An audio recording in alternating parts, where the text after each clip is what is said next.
What's going on, y'all? Jesse here at Mad Babes of Shelby. Just doing a little video real quick to talk to you guys about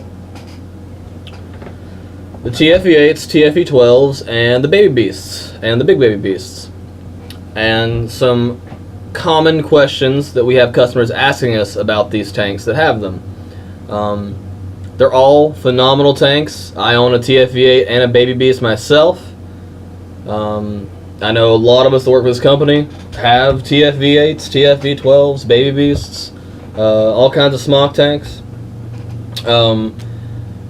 But even with a tank as good as the smock tanks, or smoke tanks, however you want to say it, whenever you sell as many of them as we do, I mean, we've sold hundreds and hundreds of these things. When you sell that many of any particular item, you're going to have some people who have issues with it. That's just how it is. And so the question that we get the most in here about these things is, why is my tank leaking? Why is my TFE8 leaking? Why is my baby beast leaking? Blech, I'm stuttering like crazy. Why is my baby beast leaking? Why is my TFE12 leaking? And the first thing I always ask someone whenever they tell me their tank's leaking, or if they ask me why it's leaking, is, well, what kind of juice are you using? Because the first thing, the most common thing, is they're using too thin of a juice. And so if you have issues with your TFE8, your TFE12, or your baby beast leaking, you might want to see how thick your juice is, because with these tanks being, especially the TFE8 and the TFE12, with both these tanks being as high water as they are, you want to be using a thicker juice, or they're definitely going to leak. With the baby beast, you can get away with a little bit more thinner juice than you can with these.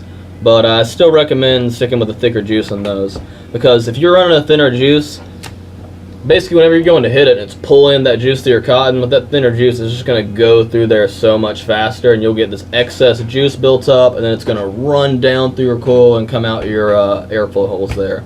And it makes a mess, and you get juice all over your hands, and if you don't have a napkin with you, then you got to find something in your car, or use your shirt, or just wipe it off on your pants, and it's a whole mess, and no one wants to deal with that. So stick with the thicker juice. Our Mad Baits Max runs awesome in them. Most of our premium juices are thicker, and they run really great in those. And you know, if you're gonna buy a juice and you've got a TFE8 or TFE12, baby beast, whatever tank you got, if you're worried the juice might be too thin, just ask us, and we'll check it out. We'll let you know. We know how thick all the juice that we sell is, so you know, any question you have about any of our juice, you can always ask us, and we're going to be able to tell you everything about it. And then the second thing, this is the second reason why I ask people what kind of juice they're using, is because if you're using a citrus juice, for some reason the citrus flavor extracts, I'm not really sure what it does. It's like it thins out the cotton or something in your coil, and it leaks a lot. It can make certain citrus juices, not all of them, can make the rubber O-rings swell up, and that'll kind of push your glass up and cause a little gap there between your tank and the glass, and your juice will run out like crazy.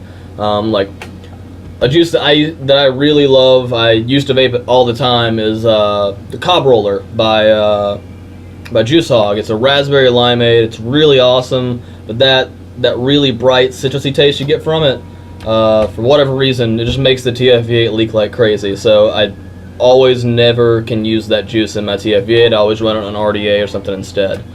So keep that in mind when you're shopping for juices. If you're looking at some citrus juices, and you can run on one of these tanks, you know, just ask one of us working, hey, do you know if that's going to make my tank leak? Is it going to run through it, or is it going to be fine? And you know, we'll let you know.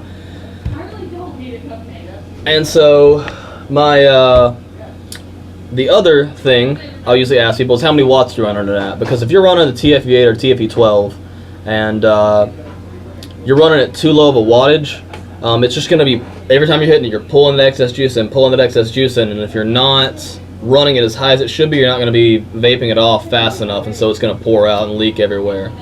And an easy way to fix that is just on your coils there. I don't know if you can kind of see it. This camera's not the best on the computer, but you can kind of see the writing there.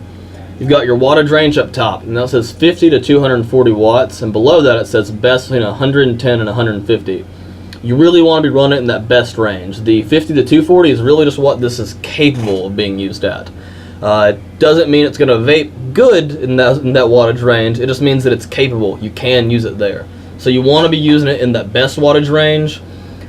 The lowest below the best wattage range you can really get is about 10 watts. 15 watts is kind of pushing it. You can run it below about 15 watts and still be fine. But if you start going anything below that, more than likely you're going to get a good bit of leaking out of your tank. So always pay attention to the best wattage range, the recommended wattage range on these. Make sure you're using the right wattage range. Also, you know, if it's leaking and you don't have any juice in it, take it apart.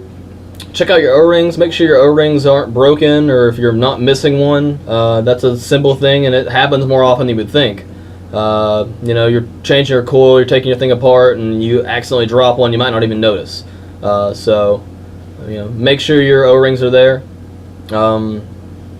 Make sure you're using the right wattage range. Make sure you're using a thick juice.